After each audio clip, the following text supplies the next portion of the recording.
Sur Europe 1, nous accueillons notre cher docteur Brigitte Millot pour la rubrique Santé du jour. Bonjour docteur. Bonjour tout le monde.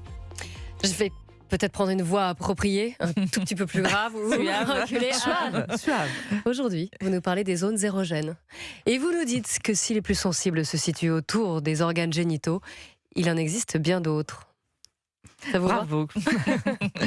Alors oui, quand on parle de zone érogène, certains imaginent une carte secrète du plaisir avec des boutons à activer, un peu comme sur une télécommande. En réalité, le corps humain est bien plus subtil et bien plus surprenant. Les zones érogènes relèvent avant tout de la neurobiologie, de la sensibilité corporelle et de la relation à l'autre.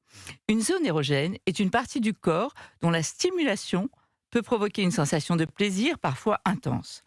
Ces zones richement innervées transmettent des messages au cerveau. Car oui, on ne le répétera jamais assez, le plus gros organe sexuel est notre cerveau. Il faut s'y faire. Le pénis et le clitoris ne sont que des bras armés de nos désirs. Celui qui séduit et qui jouit, c'est notre cerveau.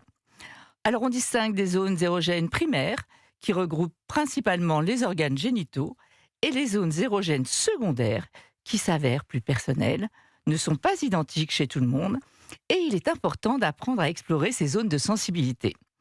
Elles sont fortement influencées par les émotions.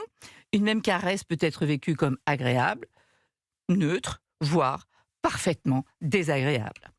Alors amusons-nous à faire un petit hit-parade express des zones érogènes secondaires. La bouche et les lèvres, très riches en terminaisons nerveuses, ultra sensibles et directement liées à l'intimité, arrivent en tête. La poitrine, zone plus particulièrement sensible, plus chez les femmes et moins chez les hommes. Arrive ensuite la nuque, zone fragile, zone de frisson. Puis les oreilles, qui sont souvent sous-estimées, alors qu'elles sont pourtant très connectées aux émotions. Chez certaines personnes, effet waouh, garanti. Et chez d'autres, rien, voire rejet total. Puis viennent le bas du dos, l'intérieur des cuisses, les mains, les pieds, et arrive en dernier le coude chez les femmes et le menton chez les hommes.